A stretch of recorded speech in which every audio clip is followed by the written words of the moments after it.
Joining us, Emmy, supermodel and body image advocate. She wrote the foreword to the book, Age to Perfection, How to Thrive to 100, Happy, Healthy, and Wise. Can I get an amen on that? Amen. Ladies and gentlemen, this is a discussion to have. Yeah. Michelle, break it down, first of all. So what is happening here? You can't really just charge and file a lawsuit if somebody says mean things. Well, these ladies did, because they said that Karl Lagerfeld, he's known for saying outrageous things. He's known for always talking about how everyone wants to look like a model, everyone wants to be skinny. And he's known for kind of calling out and saying regular women, who most of us are not the ideal size. Now, his latest thing is where he said, no one wants to see curvy women. No one wants to see them on the catwalk. I love this. I love this joke a little bit. He's off your water, this group of women, and I won't try to say the name of the group in French because I'll screw it up, but in English it translates to beautiful, round, sexy, and I'm okay with it. That's their group's name. He said these defamatory and derogatory statements, and they're just not going to stand for it anymore because they feel like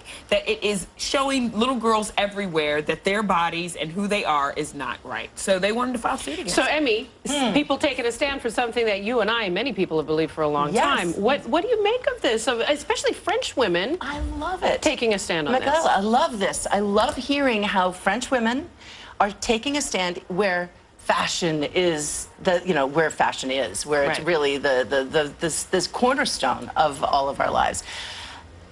Women in Korea, women in Italy, women in Brazil, women in America are starting to use their voice on social media for these issues around body and around, wait a minute, you can't say this to me. This does not make me feel good. It's not just women who are around, it's women in general, mothers, aunts, grandparents, and women who are curvy that are like, you can't bully me anymore. No more. That's it. Yeah. And he, as you said, he's known to say outrageous things. That's not an excuse, though, for these comments, that's for sure. Right. But does this also get to the point that we shouldn't be taking the lead from a fashion designer, maybe, on how we should feel about ourselves? Exactly. I think that's a really, really good point. You got to seek the source. He lives his life the way he does. So let's just keep his comments at a low roar. But can we just talk about something that's very interesting?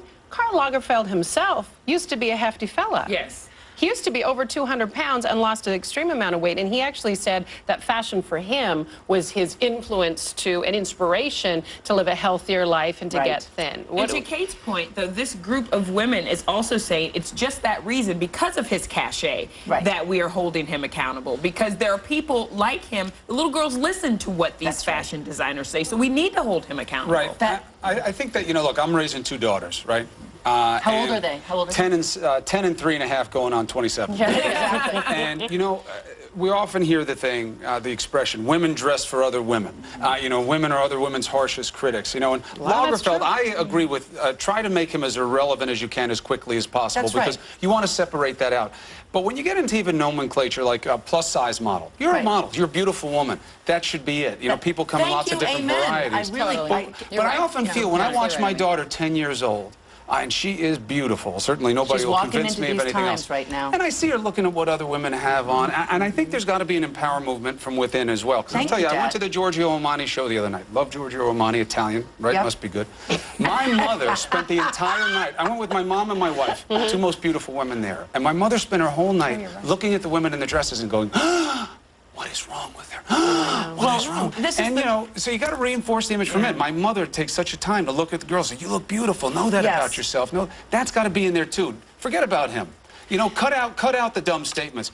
Worry about empowering yourselves, The one point that really hitting it home time and time again is the diversity of beauty. Absolutely. That what you see in the magazines. Look at this table. Yeah, look at us. And then the thumb. That's why we love Mr. Cuomo. 4 fingers in the thumb.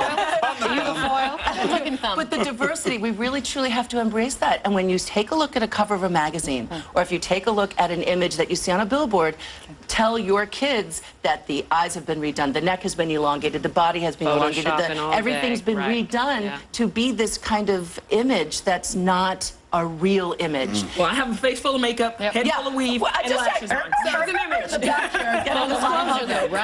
Emmy, so do I. We appreciate you coming in to discuss a very important matter. You can follow her on Twitter, Emmy Nation. A lot of fun there. And Michelle, we love when you come and just brighten up our set. Thank you so much. Thank you.